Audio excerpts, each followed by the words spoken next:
ದೊಡ್ಡ ಪ್ರಮಾಣದಲ್ಲಿ ನಾನು ಆಗಾಗ ಇದರ ಒಂದು ಫೀಡ್ಬ್ಯಾಕ್ ತೆಗೆದುಕೊಂಡಾಗ ಯಾವ ರೀತಿಯಾದಂಥ ಅನೇಕ ಪಾಲಕರು, ಅನೇಕ ನಮ್ಮ ಸ್ನೇಹಿತರು ಈ ಶಾಲೆ ಬಗ್ಗೆಗೆ ಪ್ರತ್ಯೇಕವಾಗಿ ಧನ್ಯವಾದ ಸಲ್ಲಿಸಲಿಕ್ಕೆ ಇಷ್ಟಪಡ್ತೇನೆ. ಬಹುಶಃ ಇದು ಈ ಭಾಗದ ಅಹಮದ್ ಸಾಬ್ ಜಾಡ್ಗರ್ ಅವರೇ ಮತ್ತು ಬಸವೇಶ್ವರ ಶಿಕ್ಷಣ ಸಂಸ್ಥೆ ಅಧ್ಯಕ್ಷರಾದಂಥ ಶಾಂತಗೌಡ ಸರ್ ಅವರೇ, ಇನ್ನು ವೇದಿಕೆ ಮೇಲೆ ಇದ್ದಂಥ ಎಲ್ಲ ನನ್ನ ಗುರು ಹಿರಿಯರೇ, ಯಾಕಂದರೆ ಭಾಷಣ ಮಾಡೋದು ವೇಳೆ ಅಲ್ಲ ಇದು, ಆದರೆ 2 ನಿಮಿಷದಲ್ಲಿ ನನ್ನ ಭಾಷಣ ಮುಕ್ತಾಯಗೊಳ್ತೇನೆ. ನನ್ನ ಶಿಕ್ಷಣ ಸಂಸ್ಥೆ ಒಟ್ಟು 23 ಎಕರೆ, ನನ್ನ ಶಿಕ್ಷಣ ಸಂಸ್ಥೆಯ 23 ಎಕರೆಯಲ್ಲಿ ಕೇವಲ 8 ಎಕರೆ ಅಷ್ಟೇ ಉಪಯೋಗ ಮಾಡೀನಿ. ಇನ್ನೂ 15 ಎಕರೆ ಬಾಕಿ ಇದೆ. ಅದು 15 ಎಕರೆನೂ ಪರಿಪೂರ್ಣ ಕೂಡಿಸಬೇಕಾಗಿದೆ. ಅದಕ್ಕಾಗಿ ಇನ್ನೂ ಹಲವಾರು ಶಾಖೆಗಳು ಈ ಶಿಕ್ಷಣ ಸಂಸ್ಥೆಯಲ್ಲಿ ಪ್ರಾರಂಭ ಮಾಡಬೇಕಾಗಿದೆ. ಯಾಕಂದರೆ ಈ ಗ್ರಾಮ ಒಂದು ಸಿಂಧಿ ಹೋಗಬೇಕಾದ್ರೆ 30 ಕಿಲೋಮೀಟ್ರ, ಇವತ್ತು ತಾಳಿಕೋಟಿಗೆ ಹೋಗಬೇಕಾದ್ರೆ 30 ಕಿಲೋಮೀಟ್ರ, ಇವತ್ತು ಬಿಜಾಪುರ ಹೋಗಬೇಕಾದ್ರೆ 80 ಕಿಲೋಮೀಟ್ರ್. ಈ ಒಂದು ಮಧ್ಯದಲ್ಲಿರುವಂಥ ಬಡ ವಿದ್ಯಾರ್ಥಿಗಳು, ನಾನು ಇವತ್ತು ಸ್ಪಷ್ಟವಾಗಿ ಹೇಳಬೇಕಂದ್ರೆ ಒಂದು 20,000 ಕೊಡುವಂಥ ಪರಿಸ್ಥಿತಿ ಇಲ್ಲ ಡೊನೇಷನ್. ಆದರೆ ಆ ವಿದ್ಯಾರ್ಥಿಗಳು ಒಂದು ಸಿಟಿಯಲ್ಲಿ ಅಷ್ಟೆಂಟ್ ಐತಲ್ಲ, ಅಂಥ ಇಂಟೆಲಿಜೆಂಟ್ ಮಕ್ಕಳು ಇವತ್ತು ಹಳ್ಳಿಯಲ್ಲಿದೆ. ಅಂಥ ಮಕ್ಕಳಿಗೆ ಉನ್ನತ ಶಿಕ್ಷಣ ಆಗಿರ್ಬೋದು, ಪ್ರಥಮ ಪ್ರೌಢ ಶಿಕ್ಷಣ ಕಲಿಯುವಂಥ ಅರ್ಹತೆ ಇಲ್ಲ.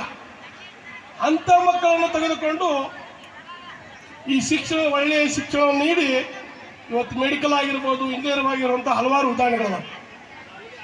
ಅಂಥ ಮಕ್ಕಳನ್ನು ತೆಗೆದುಕೊಂಡು ಇಂಥ ಕಟ್ಟಡಗಳನ್ನು ನಿರ್ಮಾಣ ಮಾಡಿದ್ದೇನೆ. ಇದು ದೊಡ್ಡ ಕೊಡುಗೆ. ಯಾಕಂದರೆ ಸಿಟಿಯಲ್ಲಿ ಕಟ್ಟೋದು ಬೇರೆ, ವ್ಯಾಪಾರ ಉದ್ದೇಶಕ್ಕಾಗಿ ಮಾಡಿದ್ದಾರೆ ಶಿಕ್ಷಣ ಸಂಸ್ಥೆಗಳು. ಆದರೆ ನಾವು ಕಟ್ಟೋದು ಬೇರೆ, ನಾವು ಸಾಮಾಜಿಕವಾಗಿ ಸಮಾಜ ಬಗ್ಗೆ ಇದ್ದಂಥ ಮಕ್ಕಳನ್ನು ಉನ್ನತ ಜಾಗದಲ್ಲಿ ತರುವಂಥ ಒಂದು ಜವಾಬ್ದಾರಿ ನಮಗಿದೆ. ಅದಕ್ಕಾಗಿ ಇದೇ ವರ್ಷದಿಂದ ಇದೇ ಶಿಕ್ಷಣ ಸಂಸ್ಥೆಯ ಮುಖ್ಯಸ್ಥರು ಶಾಸಕರಾಗಿದ್ದು ತಮಗೆಲ್ಲ ಗೊತ್ತಿರ್ಬೋದು. ಈ ಶಾಸಕರು ಮತ್ತು ನಮ್ಮ ಈ ಕ್ಷೇತ್ರದ ರಾಜೀವ್ಗೌಡರು ಒಂದು ಅಪೂರ್ವವಾದ ಕಾರ್ಯಕ್ರಮ. ಯಾಕಂದರೆ ಒಂದು 100 ಬೆಡ್ ಹಾಸ್ಪಿಟಲ್ ನಿರ್ಮಾಣ ಮಾಡಲಿಕ್ಕಿದ್ದೇನೆ. ಇದೇ ಶಿಕ್ಷಣ ಸಂಸ್ಥೆ ಆಡಳಿತ ಮಂಡಳಿಯ 4 ವಿದ್ಯಾರ್ಥಿಗಳು MBBS ಕಲಿಯಾಕಿದ್ದಾರೆ.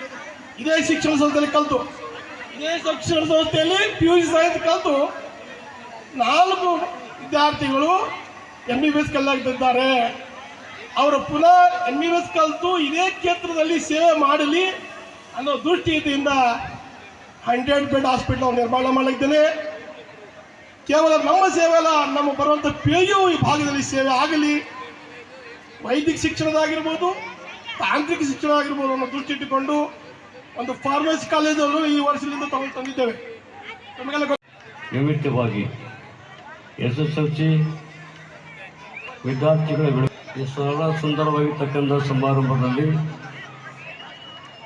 ಸಾನ್ನಿಧ್ಯವನ್ನು ವಹಿಸಿ ಆಗಿರ್ತಕ್ಕಂಥ ಜನಪ್ರಿಯ ನಾಯಕರಾದ ರಾಜೀವ್ಗೌಡ ಪಾಟೀಲ್ ಅವರಲ್ಲಿ ತಮ್ಮೆಲ್ಲರನ್ನು ಕುರಿತು ವಿಶೇಷವಾಗಿ ಉಪದೇಶವನ್ನು ನೀಡಿರ್ತಕ್ಕಂಥ ಚಾಣಕ್ಯ ಕರಿಯರು ನಮ್ಮ ನಿಂಗನಗೌಡರು ಬಹಳ ಉತ್ತಮವಾಗಿರ್ತಕ್ಕಂಥ ವಿಚಾರಗಳನ್ನು, ಬಹಳ ಕಿಮ್ಮತ್ತಿನ ಮಾತುಗಳನ್ನು ತಮಗೆಲ್ಲ ಹೇಳ್ಯಾರ.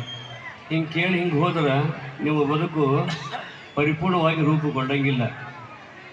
ಬಹಳ ಸಂಸ್ಕಾರಯುತವಾಗಿರ್ತಕ್ಕಂಥ ವಿಚಾರಗಳನ್ನು ನಮ್ಮ ಬದುಕಿನಲ್ಲಿ ಅಳವಡಿಸ್ಕೊಳ್ಳಿಲ್ಲ ಅಂದ್ರೆ ನಮ್ಮ ಬದುಕು ಬಹಳ ಪಾತಾಳಕ್ಕೆ ಬೀಳ್ತದೆ. ಗುರು ಹಿರಿಯರನ್ನು, ಶಿಕ್ಷಕರನ್ನು, ಆಚಾರ್ಯರನ್ನು, ಗುರು ಪರಂಪರೆಯನ್ನು, ಶಿಕ್ಷಣ ಸಂಸ್ಥೆಯನ್ನು ನಾವೆಲ್ಲೂ ಕೂಡ ಆದರ ಅಭಿಮಾನದಿಂದ, ಗೌರವದಿಂದ ನಾವು ಕಾಣುವಂಥವ್ರಾಗಬೇಕು.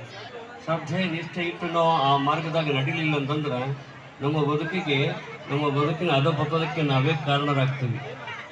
ಆದರೆ ಪಾಲಕರು ತಮ್ಮ ಕರ್ತವ್ಯವನ್ನು ಹಾಗೆ ನಿಭಾಯಿಸಬೇಕು. ಯಾಕೆ ನಿಭಾಯಿಸಬೇಕು ಅನ್ನೋದನ್ನು ಭಾಳ ಸರಳವಾಗಿ, ಸುಂದರವಾಗಿ ತಿಳಿಸಿದ್ರು. ಅದರ ಕುರಿತಾಗಿರ್ತಕ್ಕಂಥ ಒಂದು ಸಣ್ಣ ಘಟನೆ ನಮ್ಮ ಬದುಕಿನಲ್ಲಿ ನಡೆದಿದ್ದೆ ನಾವು ಹೇಳ್ತೀವಿ.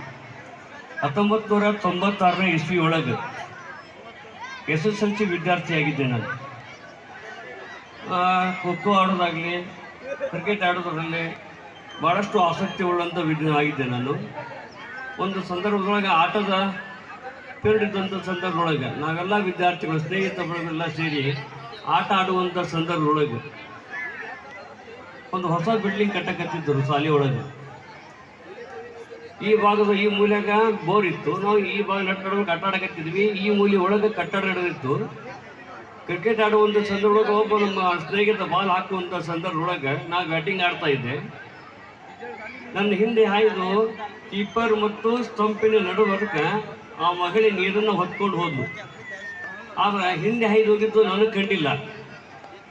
ನನ್ನ ಆಟದಲ್ಲಿ ನಾನು ಮಗ್ನಾಗಿದ್ದೆ. ಎದುರಾಗ ಬಾಲ್ ಹಾಕಿದ ತಕ್ಷಣ ನಾನು ಬ್ಯಾಟ್ ಬೀಸಿದಾಗ ಲೆಗ್ ಸೈಡ್ ಬಾಲ್ ಹಾಕಿದ್ರಿಂದ ಬೀಸಿದೆ, ಬ್ಯಾಟ್ ಹಿಂದ್ಗಡೆ ಹೋಯಿತು. ಆ ಮಹಿಳೆ ಹಿಂದೆ ಬಂದು ನನಗೆ ಗೊತ್ತಿಲ್ಲ. ನಾನು ಆಡ್ತಾ ಇರೋದು ಅಲ್ಲಿ ಹಾಯ್ಬೇಕು ಮಾಡ್ಬೇಕನ್ನೋ ವಿಚಾರ ಅವ್ರಿಗೂ ಗಮನಕ್ಕೆ ಇಳಿದು ಆ ತಾಯಿ ಹಾಯ್ದಂಥ ಸಂದರ್ಭದೊಳಗೆ ಬಲವಾಗಿ ಆ ಬ್ಯಾಟಿನ ಪೆಟ್ಟಾಕಿ ಬಿದ್ದು 8 ಹೊಲಿಗೆ ಬಿದ್ದು. 8 ಹೊಲಿಗೆ ಬಿದ್ದ ತಕ್ಷಣ ಅಲ್ಲೇ ಕ್ಷಣದಲ್ಲಿ ಬಿದ್ದುಬಿಟ್ಲಕ್ಕಿ. ನನಗೆ ಗೊತ್ತೇ ಇಲ್ಲ.